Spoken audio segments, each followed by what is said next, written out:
إن الحمد لله نحمده ونصلي على رسوله الكريم وأشهد أن لا إله إلا الله وحده لا شريك له وأشهد أن محمدًا عبده ورسوله أما بعد سامعین محترم بھائی اور دوستو، آپ کے سامنے آج کے خطبہ میں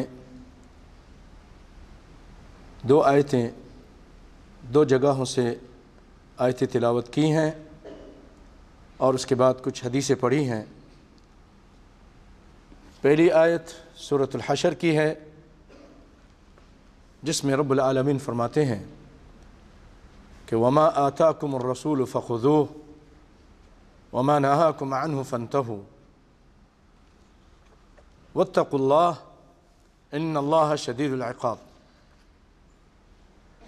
کہ جو کچھ تم کو محمد صلی اللہ علیہ وسلم دے دیں، عطا کر دیں، بتا دیں دین کے بارے میں، فَخُذُوهُ اس کو لے لو، اس کو پکڑ لو، یعنی اس پر عمل کرو، دین کے بارے میں جو بتا رہے ہیں۔ وَمَا نَهَاكُمْ عَنْهُ فَانْتَهُوا، جس چیز سے منع کر دیں اس سے رک جاؤ، بدعات سے، شرک سے، برائیوں سے۔ وَاتَّقُوا اللَّهَ، اللہ سے ڈرتے رہو، إِنَّ اللَّهَ شَدِيدُ الْعِقَابِ، پھر اللہ تعالیٰ شدید عذاب کرنے والا ہے۔ یعنی جو بندہ نبی کے منع کردہ چیزوں سے نہیں رکے گا تو اللہ تعالیٰ اس کو شدید عذاب کرے گا۔ جو نبی دے دے اس کو لیتا نہیں ہے اور جس سے منع کرتے ہیں اس کو کرتا ہے تو پھر ایسے بندے کے لیے شدید عذاب ہے۔ اور بھائیو، دوسری آیت جو آپ کے سامنے تلاوت کی وہ سورۃ الکہف کی آخری صفحے کی چند آیتیں تھیں، جس میں رب العالمین فرماتے ہیں قل، کہہ دیجئے، اے پیارے پیغمبر صلی اللہ علیہ وسلم آپ فرما دیجئے، آپ بھی توجہ دیجئے، غور سے سنیے کہ اللہ تعالیٰ اپنے بندوں سے کیا سنوانا چاہتے ہیں نبی کی زبان سے۔ قل، کہہ دیجئے اے پیارے پیغمبر صلی اللہ علیہ وسلم، هل ننبئکم بالاخسرین اعمالا، کیا تم کو میں خبر نہ دوں ایسے عمل کی جو بہت زیادہ خسارے والا عمل ہے، بہت زیادہ نقصان والا عمل ہے۔ بندہ کرتا تو ہے، انسان کرتا ہے، سمجھتا ہے بہت نیکی کر رہا ہے، بڑے اجر ثواب والا کام ہے، لیکن بڑا ہی نقصان اور گھاٹے کا سودا ہے۔ الذین ضل سعیہم فی الحیاۃ الدنیا، ایسے کام کیے ہیں کہ ان کے کام دنیا ہی میں بیکار چلے گئے، گم ہو گئے۔ وَهُمْ يَحْسَبُونَ أَنَّهُمْ يُحْسِنُونَ صُنْعًا، اور وہ یہ سمجھتے ہیں کہ بڑا اچھا کام کر رہے ہیں، اپنی طرف سے، اپنے دماغ سے، اپنے برادری، پارٹی، اپنے پیر فقیر نے جو بات اور طریقے بتائے اس پہ عمل کر رہے ہیں اور سمجھ رہے ہیں کہ بہت اچھے کام کر رہے ہیں، جی بڑا ثواب والا کام ہے، بڑا اجر ملے گا۔ اللہ فرماتے ہیں کہ دنیا میں یہ کام بیکار چلے گئے ہیں۔ ضل سعیہم فی الحیاۃ الدنیا وہم یحسبون انہم یحسنون صنعا اولئک الذین کفروا بآیات ربہم ولقائہ، حقیقت بات یہ ہے کہ ان لوگوں، یہی وہ لوگ ہیں جو انکار کرتے ہیں اللہ کی آیتوں کا اور اس سے ملاقات کا۔ فحبطت اعمالہم، ان کے اعمال ضائع چلے گئے ہیں۔ فلا نقیم لہم یوم القیامۃ وزنا، ان کے لیے تو ہم قیامت کے دن وزن بھی نہیں کریں گے، وزن قائم نہیں کریں گے، ترازو قائم نہیں کریں گے، ان کے اعمال کو وزن کرنے کی ضرورت ہی نہیں۔ ان کا جرم اتنا بڑا ہے کہ بغیر وزن کیے ہی ان کی بدعات اور خرافات کی وجہ سے اور شرک کی وجہ سے یہ جہنم میں جائیں گے۔ فلا نقیم لہم یوم القیامۃ وزنا ذلک جزاؤہم جہنم، ان کا بدلہ جہنم۔ اور بھائیو، اسی موضوع سے متعلق کچھ احادیث آپ کے سامنے پڑھیں۔ کائنات کے امام صلی اللہ علیہ وسلم کے یہ طریقہ کار تھا، جب بھی آپ خطبہ دیتے تھے اس بات کی اہمیت کی وجہ سے پہلے اللہ کی توحید بیان کرتے، نستعینہ ونستغفرہ ونعوذ باللہ من شرور انفسنا، اور اس کے بعد کہتے تھے اما بعد فإن خیر الحدیث کتاب اللہ، لوگو جان لو سب سے اچھی حدیث کتاب اللہ ہے، یعنی بات، سب سے اچھی بات اللہ کی کتاب ہے۔ اس سے پتہ چلا کہ اللہ کے قرآن کو بھی حدیث بولتے ہیں، اللہ کے قرآن کو بھی حدیث بولتے ہیں۔ اللہ نزل احسن الحدیث، بعض لوگ حدیث کا نام سن کے ان کو بڑی تشویش ہوتی ہے، پریشانی ہو جاتی ہے، یار حدیث حدیث حدیث یہ حدیث، ارے بھائی قرآن کو بھی حدیث بولتے ہیں، آپ کو کیوں اس سے تکلیف ہوتی ہے، چر ہے آپ کو؟ نہیں ایسا مت سوچئے، قرآن پاک کو بھی اللہ تعالیٰ نے حدیث بولا ہے۔ فَإِنَّ خَيْرَ الْحَدِيثِ کتاب اللہ، نبی کہہ رہے ہیں سب سے اچھی حدیث اللہ کی کتاب ہے، اور اللہ تعالیٰ فرماتے اللہ نزل احسن الحدیث، اللہ تعالیٰ نے آسمان سے اچھی حدیث اتاری یعنی قرآن اتارا۔ فَبِأَيِّ حَدِيثٍ بَعْدَهُ يُؤْمِنُونَ، کون سی حدیث یعنی قرآن آ جانے کے بعد یہ ایمان لائیں گے؟ اللہ کا قرآن آ چکا ہے پھر بھی ایمان نہیں لاتے تو اب کون سا اور قرآن آئے گا؟ تو اللہ تعالیٰ نے قرآن کو حدیث کہا، اور نبی پاک کی باتوں کو بھی حدیث کہا جاتا ہے۔ تو حدیث ایک ایسا جامع لفظ ہے جو رب کے قرآن پر بھی بولا جاتا ہے، محمد مصطفیٰ کے فرمان پر بھی بولا جاتا ہے صلی اللہ علیہ وسلم۔ کیوں کہ یہ دونوں ایک ہی طاق سے نکلی ہوئی روشنیاں ہیں، قرآن بھی حدیث بھی۔ آپ نے خود فرمایا الا انی اوتیت القرآن ومثلہ معہ، مجھے قرآن دیا گیا اس کی طرح ایک مثل اور دی گئی ہے۔ قرآن کی تشریح، تفسیر اور شرح وہ محمد صلی اللہ علیہ وسلم کی حدیث ہے، قرآن کا بیان آپ صلی اللہ علیہ وسلم کا فرمان ہے۔ لِتُبَيِّنَ لِلنَّاسِ، اللہ نے خود کہا کہ آپ اس کو بیان کریں گے۔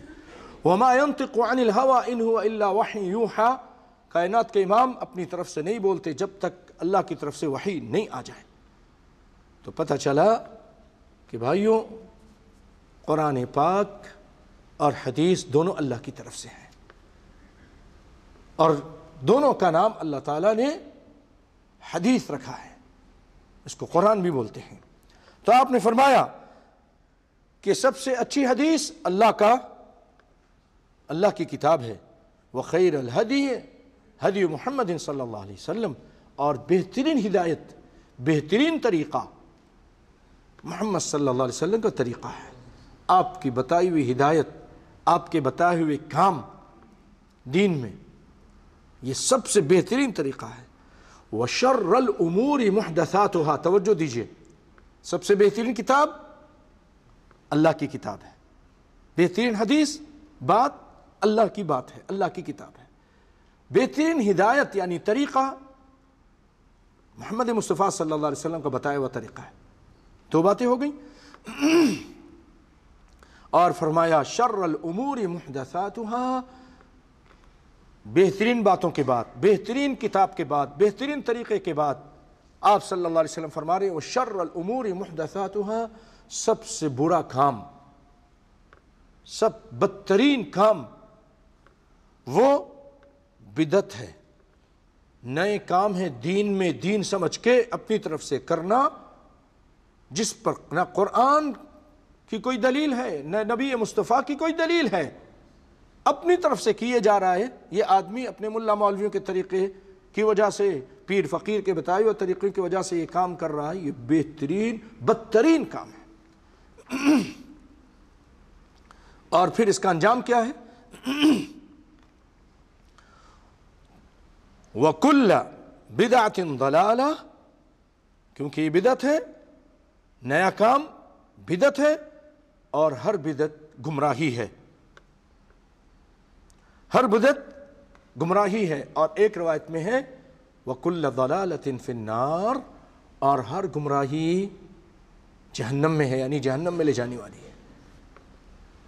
سب سے برا کام نئے کام ہیں، بدعت ہیں، دین میں نئے کام کرنا جو لوگ آج کر رہے ہیں، اور ہر نیا کام یہ بدعت ہے اور یہ بدعت جہنم میں ہے. وَكُلُّ بِدْعَةٍ ضَلَالَةٍ، ہر نیا کام یہ گمراہی ہے اور ہر گمراہی جہنم میں لے جانے والی ہے.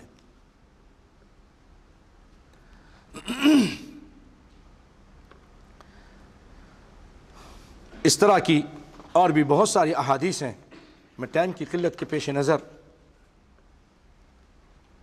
کیونکہ تقریباً ملتی جلتی ہیں، اس لیے میں اور آگے دوسرے احادیث بیان کرتا ہوں.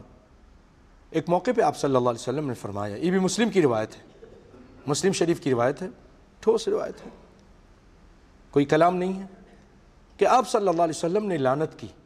بھائیو غور سے سنیں، آج یہ کام جن پر رسول اللہ لعنت کی، اور رسول کی لعنت اللہ کی لعنت ہے، کیونکہ آپ اپنی طرف سے نہیں بولتے، دین میں جو بھی بولتے ہیں اللہ کے حکم سے بولتے ہیں. تو لعن اللہ، اللہ تعالیٰ لعنت کرے. نبی صلی اللہ علیہ وسلم نے فرمایا، یا آپ اس کا یہ بھی ترجمہ ہے کہ آپ صلی اللہ علیہ وسلم نے فرمایا کہ اللہ نے لعنت کی. لعن اللہ، اللہ نے لعنت کی کس پر؟ من ذبح لغیر اللہ، جو غیر اللہ کے نام پہ ذبح کرتے ہیں، بتوں کے نام پر، جنوں کے نام پر، پیر و فقیروں کے نام پر. ملعون ہے ایسا شخص، اللہ کی اس کے پر لعنت ہے. یاد رکھیں اللہ قرآن فرماتے ہیں وَمَن يَلْعَنِ اللَّهُ فَلَن تَجِدَ لَهُ نَصِيرًا، جس پر اللہ لعنت کر دے اس کا کوئی مددگار نہیں ہے. لعنتی کام سے بچنا چاہیے.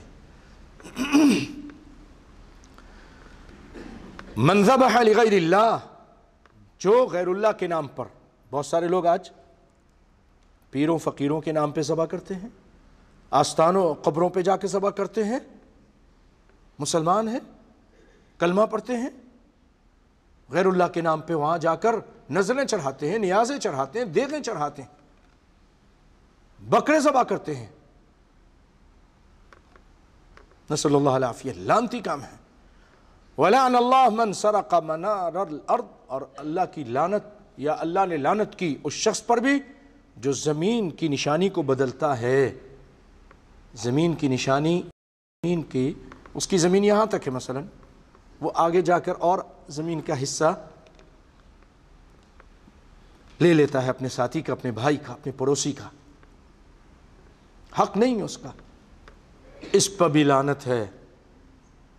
ابھی سے ہوشیار ہو جاؤ بھائیو، اگر کسی نے ایسا کیا آج ہی جا کر اگر اپنے ملک میں فون کر کے کہا کہ اتنی جگہ میں نے زیادہ لی تھی واپس کرو. بھائی کی جگہ، بہن کی جگہ، پڑوسی کی جگہ، زمین پہ ناجائز قبضہ کیا، ملعون ہے وہ شخص. لعنت سے بچو بھائیو، کوئی فائدہ نہیں پھر دیگر اعمال کا. ملعون ہے، کوئی اس کا مددگار نہیں. لعن اللہ من لعن والدی، اور اللہ کی لعنت یا اللہ نے لعنت کی ہے اس شخص پر جو اپنے ماں باپ کو گالی دیتا ہے. ایسے بھی ناہنجار بدبخت بیکار قسم کے اولاد ہوتی ہے اور بچے ہوتے ہیں، تھوڑا پڑھ لکھ جائیں، تھوڑا پیسہ زیادہ آ جائے، باپ کو جاہل سمجھتے ہیں، گنوار سمجھتے ہیں، چپ کر کے بیٹھے رہو، تم کو نہیں معلوم، ساری باتیں ہمیں معلوم ہے، اسی کو معلوم ہے، یہ ایسے بڑا ہو گیا، اتنی محنت سے اس کو پالا پوسا، بڑا کیا، پڑھایا لکھایا، خون پسینے کی کمائی اس کو دی، اور آج یہ زبان چلا کر کبھی گالی دیتا ہے، برا بھلا کہتا ہے، لعنتیں بھیجتا ہے.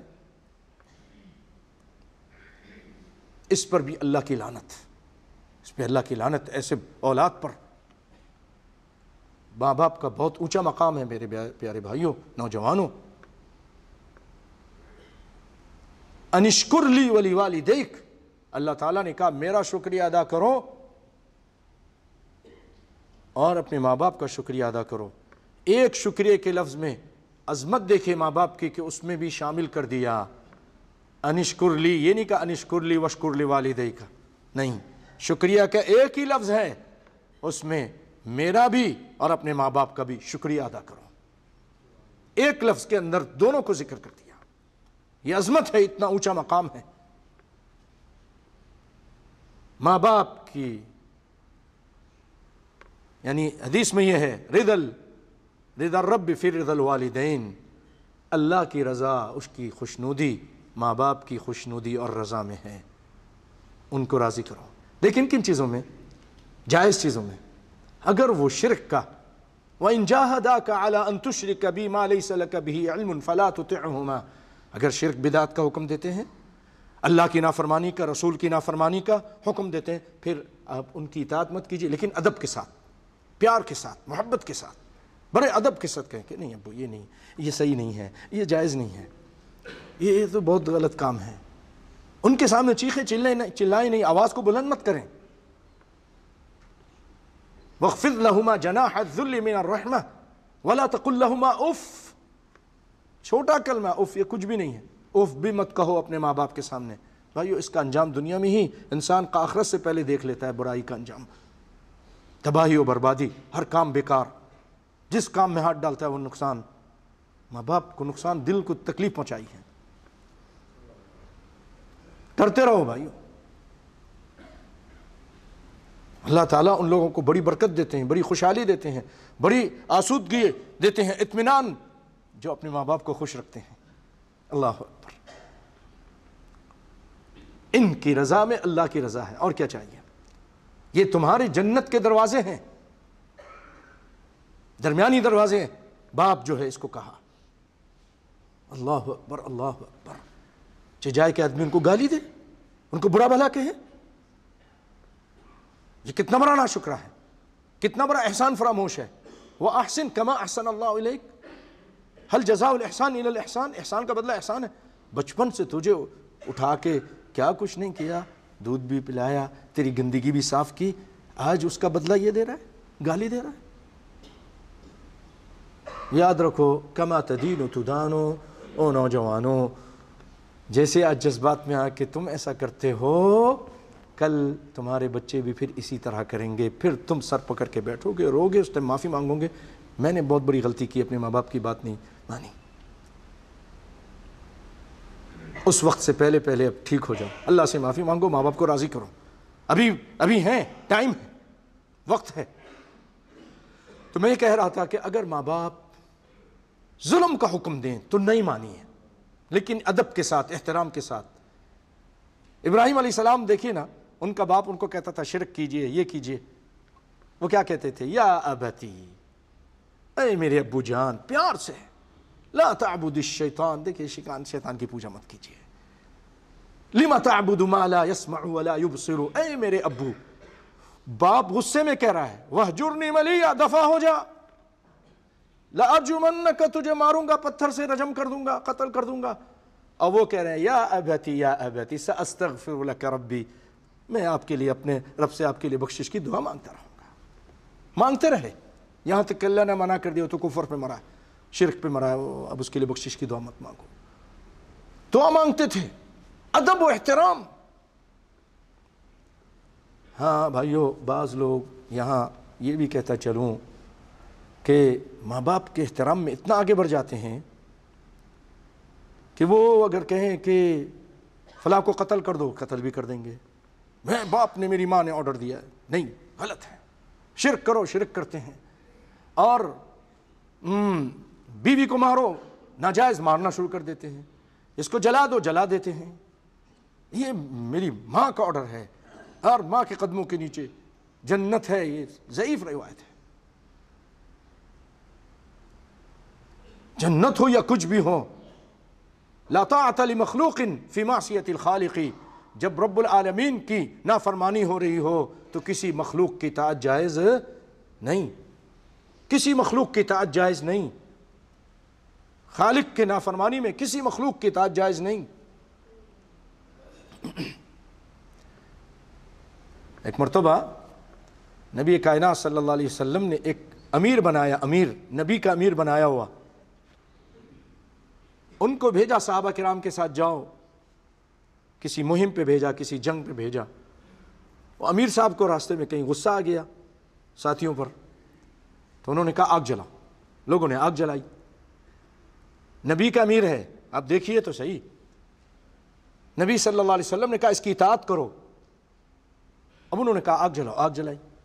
اب وہ کہنے لگے اس کے اندر آگ میں اندر داخل ہو جاؤ. اب وہ صحابہ کرام آگ سے تو بھاگ کر آئے تھے اور آگ سے بچنے کے لیے تو ایمان لائے تھے. اب وہ ایک دوسرے کو آگے کر رہے ہیں، کیا کریں، نبی کا حکم بھی ہے اس کی اطاعت کرو، اور یہ کہہ رہا آگ میں جل جاؤ، یہ کیسے ہو سکتا ہے؟ پھر کہنے لگے بھائی دیکھو امیر صاحب، ہم تو آگ سے ہی بچنے کے لیے ایمان لائے اور آپ کہہ رہے ہو آگ میں چلے جاؤ، یہ تو نہیں سمجھ میں آ رہا. یہاں تک کہ وہ امیر کا بھی غصہ ٹھنڈا ہو گیا. یہ لوگ آئے پھر رسول اللہ کے پاس، سارا قصہ بیان کیا. اللہ کے رسول، امیر صاحب جس کو آپ نے امیر بنایا، جس کو کہا تھا کہ یہ اس کی اطاعت کرو، یہ تو آگ میں جلنے کا حکم دے رہا تھا، نافرمانی کا حکم دے رہا تھا. آپ صلی اللہ علیہ وسلم نے فرمایا اگر یہ آگ میں اس کے کہنے کی وجہ سے چلے جاتے ہمیشہ آگ میں جلتے رہتے. سمجھے؟ حالانکہ نبی کا بنایا ہوا امیر تھا، کیونکہ اللہ کی اور رسول کی نافرمانی ہے. آگ میں نہیں جانا ہے، خودکشی نہیں کرنی ہے، نہیں جلانا ہے. نبی کا بنایا ہوا امیر، اس کی بھی اگر بات مانے اور اللہ اس کے رسول کی نافرمانی ہو تو جہنم میں جائے گا. تو ماں باپ کیا چیز ہے؟ اسی لیے بھائیو، جو بھی کام اللہ کہہ رہا ہے وَإِن جَاهَدَاكَ عَلَىٰ أَن تُشْرِكَ بِي مَا لَيْسَ لَكَ بِهِ عِلْمٌ فَلَا تُطِعْهُمَا. ماں باپ اگر کسی ناجائز کام کا آرڈر دیں تو پھر ان کی بات مت مانو. سورہ لقمان اگر آپ کو نہیں سمجھ آ رہی نا تو ترجمہ اور اس کی تشریح گھر میں پڑھ لیجئے گا. ٹھیک ہے، ماں کا بڑا احترام ہے، بڑا مقام ہے، لیکن بیوی کو جلانا نہیں ہے، مارنا نہیں ہے. ایسی مار جو اس کو ہڈی توڑ دے، جو اس کے جسم پہ نیل ڈال دے، جو اور تباہی بربادی مچا دے. جی ماں نے کہا ہے، ماں کو اس کا مقام دو، اس کی حیثیت دو، اس کے حقوق ادا کرو. بیوی کے حقوق الگ ادا کرتے رہو اور اللہ سے دعا مانگتے رہو کہ اللہ تعالیٰ معاملات آسان فرمائے. تو آپ صلی اللہ علیہ وسلم نے لعنت کی. اللہ لعنت کرتا ہے جو اپنے ماں باپ کو برا بھلا اور لعنت کرتا ہے. ٹھیک ہے. اور اس کے بعد فرمایا آخری چیز، من آوى محدثاً، جو کسی بدعتی کو، جو بہت بڑا بدعتی ہے اور بدعت کو رائج کرتا ہے، بدعت کو لوگوں کے اندر پھیلاتا ہے، بدعت، تو اس شخص پر بھی اللہ کی لعنت ہے. اس کو جگہ دے رہا ہے. مثلا آپ کے پاس آپ کے کوئی پرانے زمانے کا کوئی دوست آ گیا، آپ کو پتہ چل گیا کہ شرک بدعت اچھی چیز نہیں ہوتی. اب وہ آ کر آپ سے کہہ رہا ہے کہ مجھے پناہ دو، مجھے رکھو، ٹھہراؤ، مجھے ٹھہراؤ. آپ بڑے اچھے آدمی ہیں لیکن آپ اس کیوں بدعتی ہیں، آپ اس کو ٹھہراتے ہیں، آپ پر لعنت. وہ چھوٹا موٹا بدعتی نہیں، بڑا ہی بدعتی ہے، بدعت کا بہت بڑا رائج کرنے والا ہے، اس کو لوگوں کے درمیان پھیلانے والا ہے.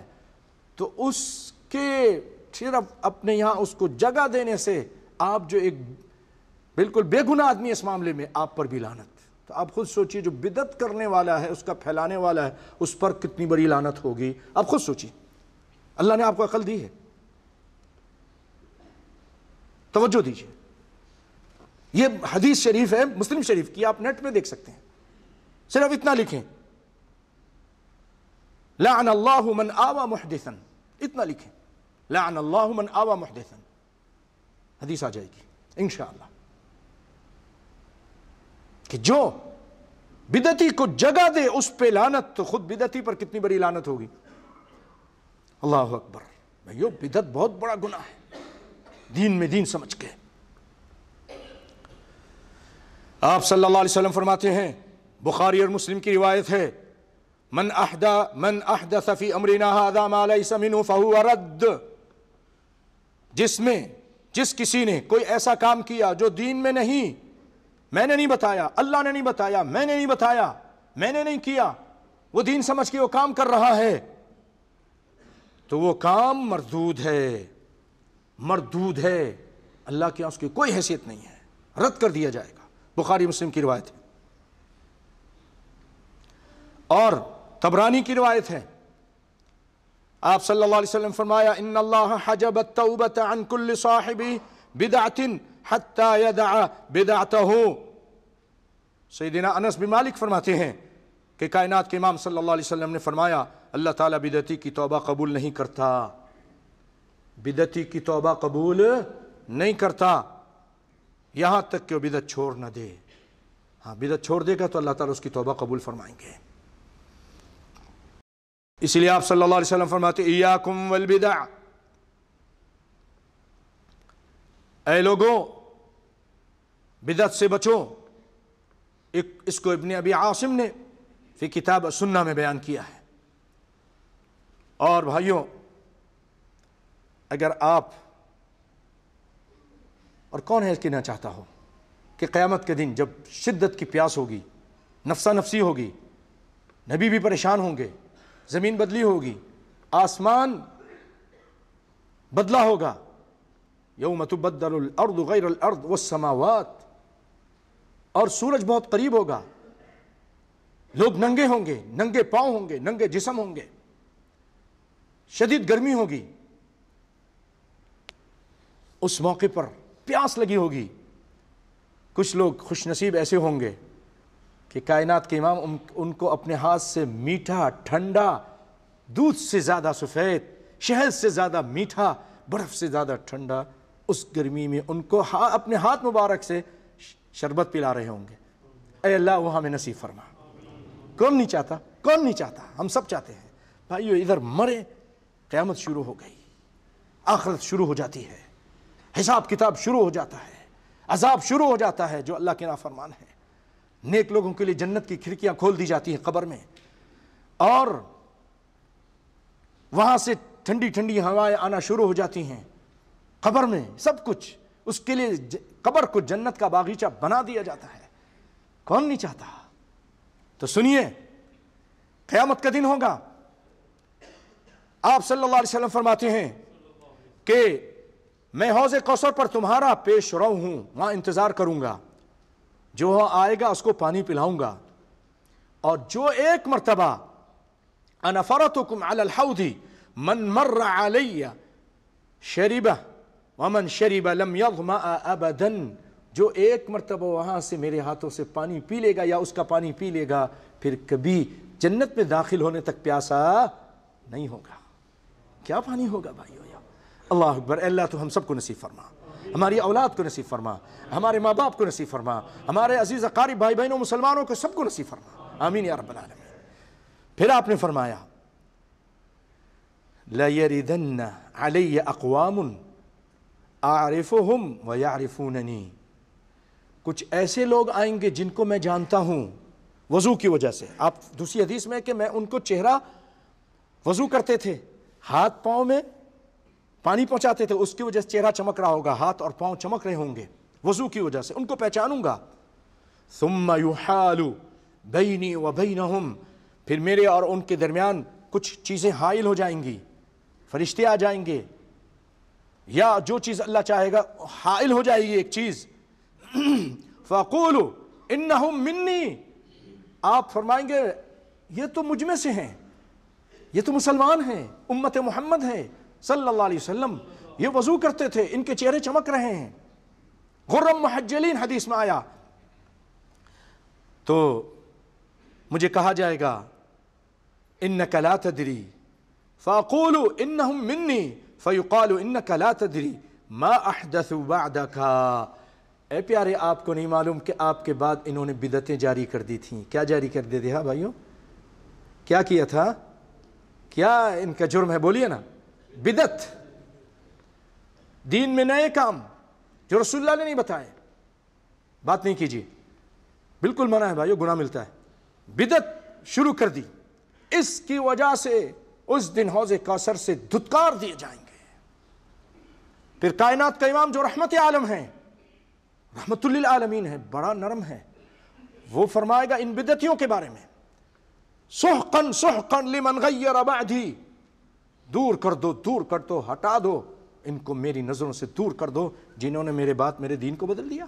وہ دین جس کے لیے میں نے مارے کھائیں، وہ دین جس کے لیے میں نے اپنے وطن کو چھوڑا، وہ دین جس کی وجہ سے میرا چچا شہید کیا گیا، میری بیٹی کا حمل ضائع کیا گیا اور میری بیٹی کو طلاق ملی، اس دین کی وجہ، اس دین کو بدل دیا، ہٹاؤ ان کو مجھ سے۔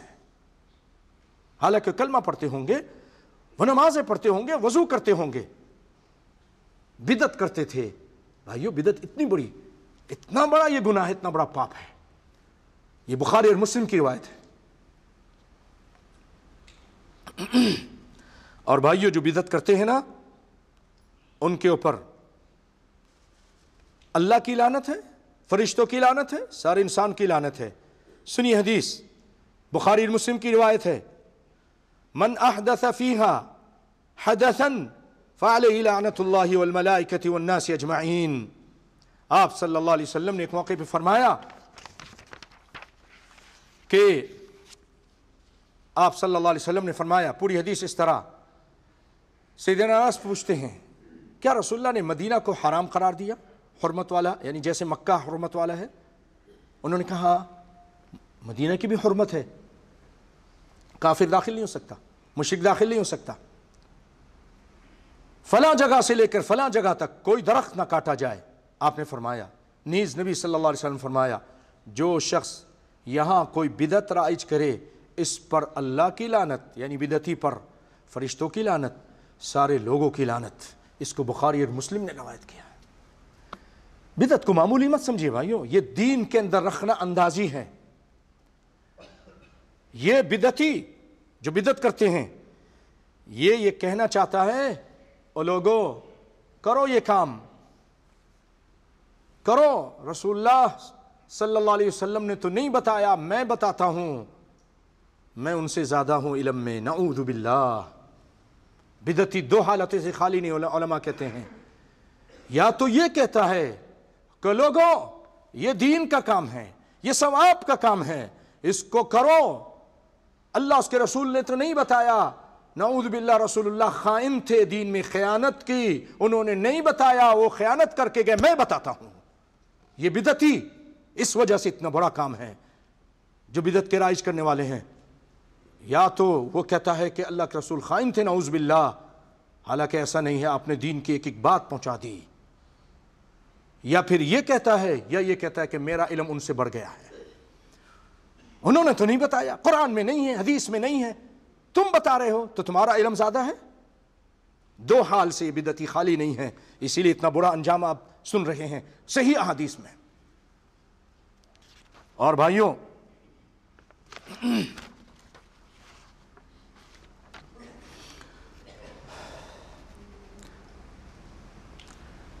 آپ صلی اللہ علیہ وسلم نے اسی بدعت کے بارے میں آپ نے فرمایا کہ من احدث فی امرنا ھذا ما لیس منہ فہو رد. وہ کام، جو بھی یہ کام کرتا ہے دین سمجھ کے، وہ مردود ہے.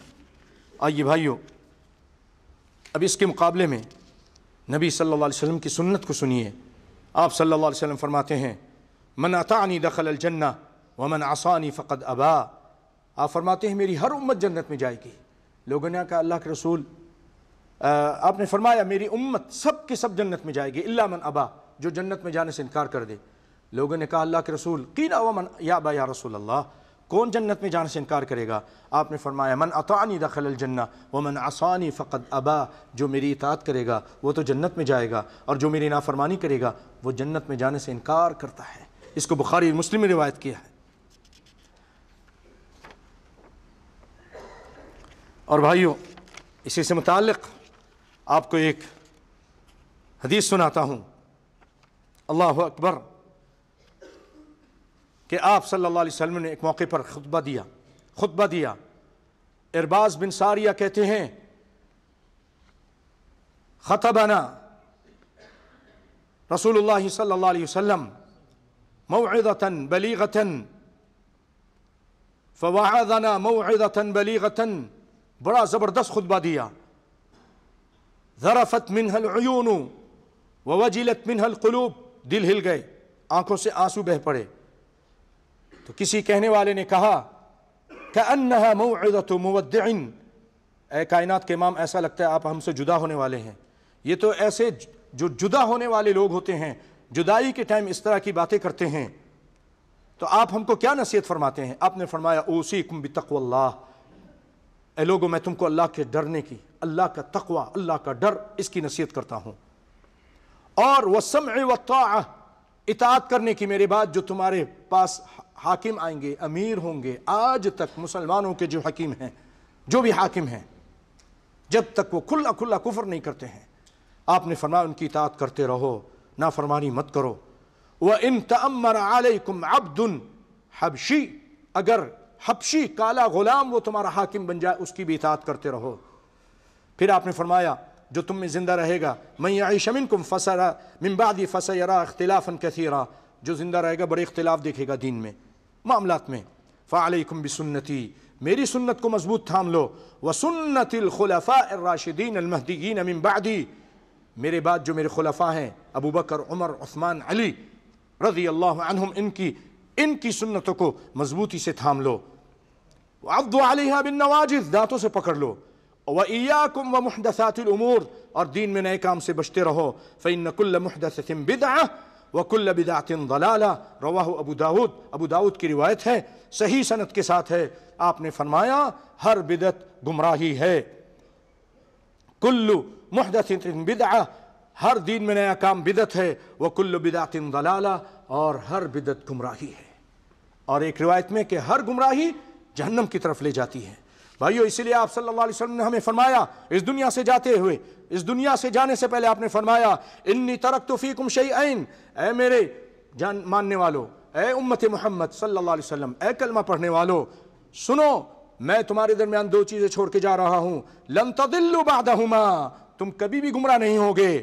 کتاب اللہ و سنتی، ایک اللہ کی کتاب کو مضبوطی سے تھام لو، اور میری سنت کو، میری حدیثوں کو، میرے طریقے کو مضبوطی سے تھام لو، کبھی بھی گمراہ نہیں ہوگے. گارنٹی ہے، کائنات کے امام کی طرف سے گارنٹی ہے، رحمت عالم صلی اللہ علیہ وسلم کی طرف سے گارنٹی ہے کہ تم گمراہ نہیں ہوگے. کتاب اللہ کو تھام لو، محمد مصطفیٰ کے فرمان کو تھام لو صلی اللہ علیہ وسلم.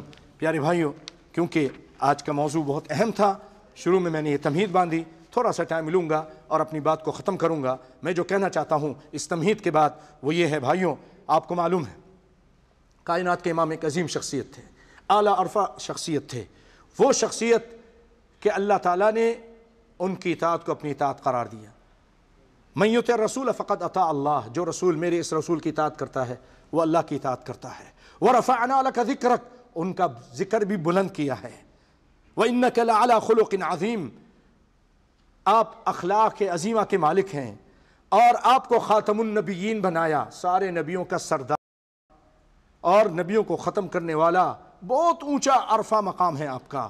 آپ یہ فرماتے ہیں کہ وَبِيَدِي لِوَاءُ الْحَمْدِ وَلَا فَخْرًا، قیامت کے دن میرے ہاتھ پہ حمد کا جھنڈا ہوگا، میں فخر نہیں کرتا. پھر آپ نے فرمایا تحت لوائی آدم فمن دونہ، آدم سے لے کر جتنے نبی ہیں سب میرے جھنڈے کے نیچے ہوں گے، میں پھر بھی فخر نہیں کرتا. اتنا اونچا نبی اللہ تعالیٰ نے مجھے اور آپ کو دیا ہے، ان کی امت میں پیدا کیا، اللہ کا شکر ہے. بھائیوں تو بھائیوں ان سے محبت بھی ہے، کرنی چاہیے. اللہ تعالیٰ ہمارے اندر سچی محبت فرما دے پیدا. بھائیوں آپ کا کیا خیال ہے، جیسے آپ کو محبت ہے صحابہ کرام کو نہیں تھی نا؟ صحابہ کرام کو ان میں سب سے بڑھ کر ابو بکر، عمر، عثمان، علی کو تھی، عشرہ مبشرہ کو تھی، حسن و حسین کی تھی، فاطمہ کو تھی رضی اللہ تعالی عنہا، بہت محبت کرتی تھیں. اور بھائیو اگر یہ جو آج ہم کام کرتے ہیں، یہ جو دن مناتے ہیں، یہ جو برتھ ڈے مناتے ہیں، یہ اگر دین کا کام ہوتا تو نبی کائنات صلی اللہ علیہ وسلم کی زندگی میں یہ دن آتا تھا، یہ ربیع الاول کا مہینہ آتا تھا، کبھی بھی آپ نے نہیں منایا. کسی حدیث میں دیکھ لیجئے، رب کعبہ کی قسم کھا کے کہتا ہوں، اٹھائیے حدیث کی کتابیں، کہیں نہیں ملے گا. آپ کے صحابہ کرام نے آپ کے بعد نہیں منایا. اگر یہ کام محبت کی نشانی ہوتی اور یہ کام رسول اللہ نے سنت کیا ہوتا، آپ نے بتایا ہوتا، تو ابو بکر، عمر، عثمان، علی نے کیا ہوتا. اگر یہی محبت ہوتی فاطمہ نے کیا ہوتا، بڑی محبت تھی فاطمہ کو. تو فاطمہ آپ کے بعد 6 مہینے زندہ رہی، نہیں زندہ رہ سکی زیادہ، بہت غم تھا.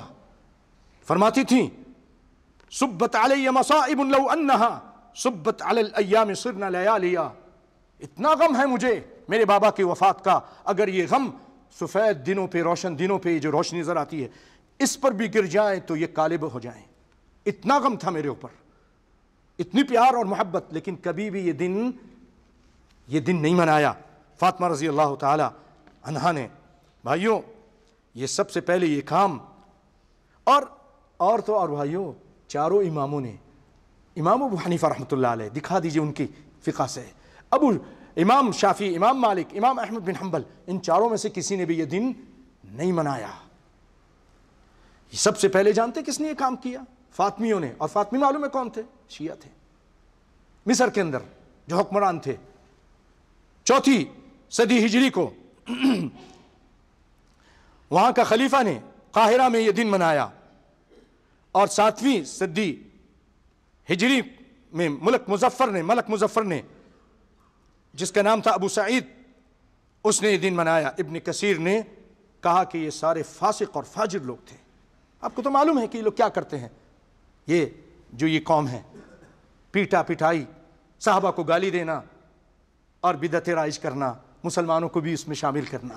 اور ہم شامل ہو گئے، کنڈے میں شامل کیا ہمیں. اجی آ جاؤ کنڈا کھا لو. ارے یہ کیا چیز ہے؟ ارے ایسے نظر مانا ہے.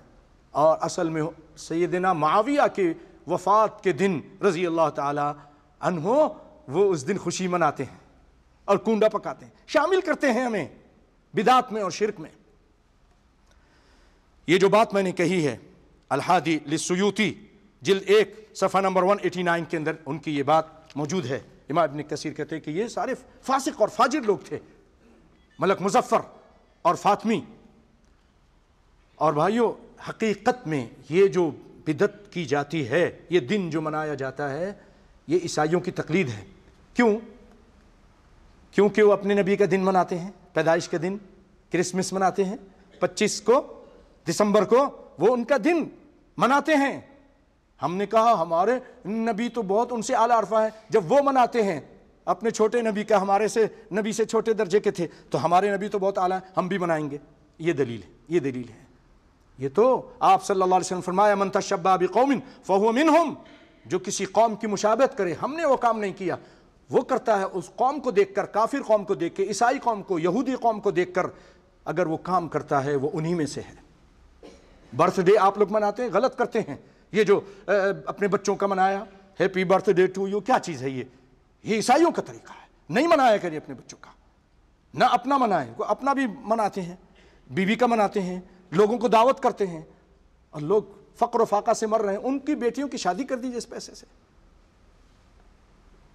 اتنی اسراف بھی کرتے ہیں اور بدعت بھی کرتے ہیں. کسی کی بھی نہ پیدائش کا دن اسلام کے اندر ہے، نہ کسی کے وفات کا دن ہے. اور یہ ان علاقوں میں پہلے پھیلا جہاں بھائیوں مسلمان عیسائیوں کے قریب رہتے تھے. جن علاقوں میں مسلمان نے فتح کیا، پھر وہاں عیسائی بھی رہتے تھے. ان کو دیکھا دیکھی مسلمانوں نے یہ کام شروع کر دیا. آپ صلی اللہ علیہ وسلم نے فرمایا. اور پھر کیا کرتے ہیں ان محفلوں میں؟ آپ کو معلوم ہے، آپ شریک بھی ہوئے ہوں گے، دیکھا بھی، ٹی وی پہ بھی دیکھتے ہیں. اس میں مدح سرائی کرتے ہیں، نبی کے شان میں اتنی غلو کرتے ہیں کہ ان کو اللہ بنا دیتے ہیں، سارے اختیار کل مختار کل بنا دیتے ہیں.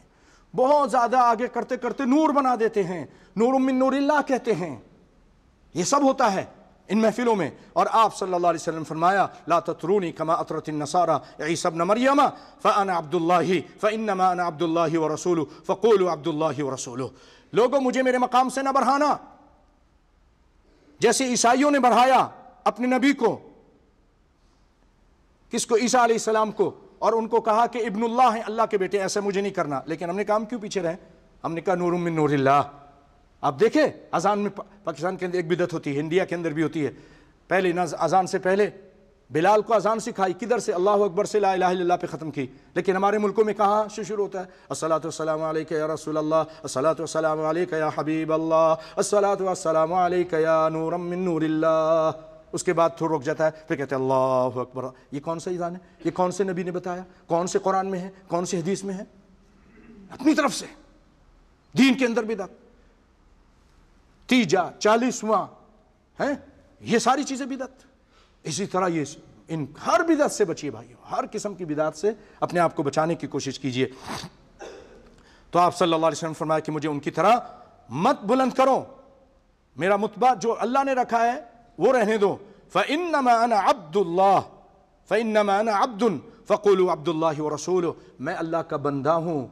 فَقُولُوا عَبْدُ اللَّهِ وَرَسُولُهُ، مجھے اللہ کا بندہ کہو اور مجھے اس کا رسول کہو.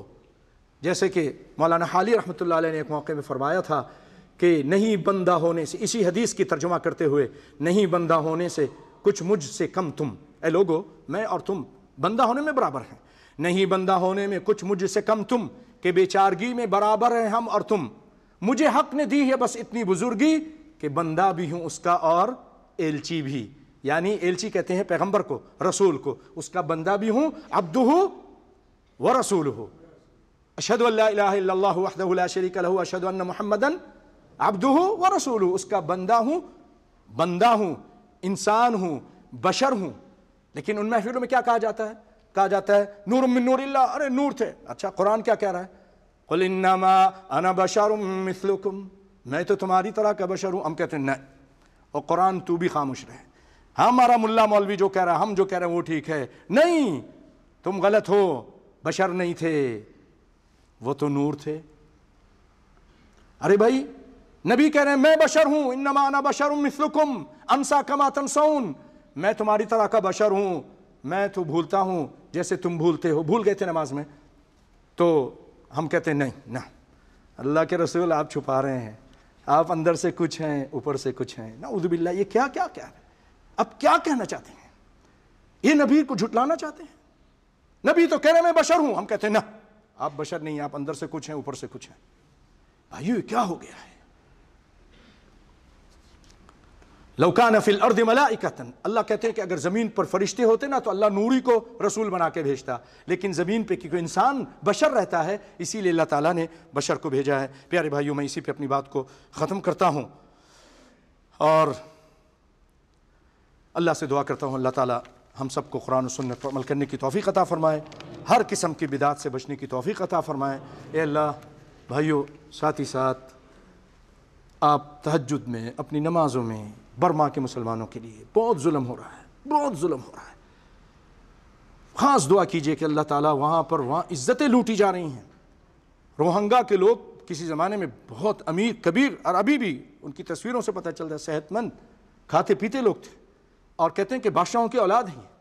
لیکن وہاں کی برمی گورنمنٹ اور وہاں کے شیطان لوگ ان پر عرصہ حیات تنگ کر دیا.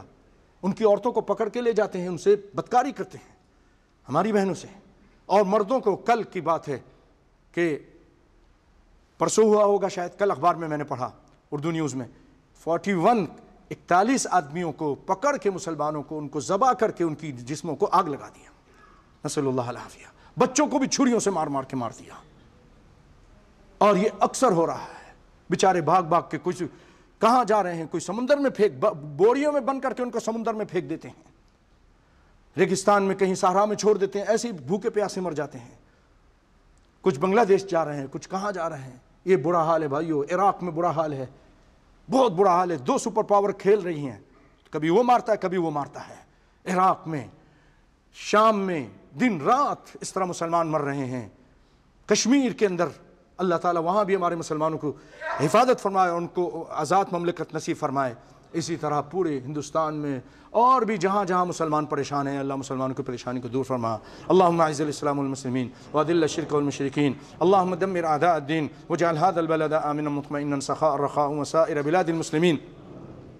اللهم افرج هم المهمومين ونفس كرب المكروبين واقض الدين عن المدينين واشف مرضانا ومرضى المسلمين.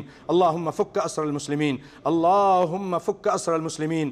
اللهم اغفر للمؤمنين والمؤمنات والمسلمين والمسلمات الأحياء منهم والأموات إنك سميع قريب مجيب الدعوات. اللهم إنا نسألك الجنة وما قرب إليها من قول أو عمل، ونعوذ بك من النار وما قرب إليها من قول أو عمل. ربنا آتنا في الدنيا حسنة وفي الآخرة حسنة وقنا عذاب النار. اللهم أرنا الحق حقا وارزقنا اتباعه وأرنا الباطل باطلا وارزقنا اجتنابه. یا اللہ جو حق ہے وہ ہم کو دکھا دے، اس پہ عمل کرنے کی توفیق عطا فرما. اے اللہ جو شر ہے، جو غلط ہے، جو بدعت ہے، یا اللہ اس سے ہم سب کو بچا کے رکھ. ربنا تقبل منا انك انت السميع العليم وتب علينا انك انت التواب الرحيم. سبحان ربك رب العزة عما يصفون وسلام على المرسلين والحمد لله رب العالمين. واقم الصلاة.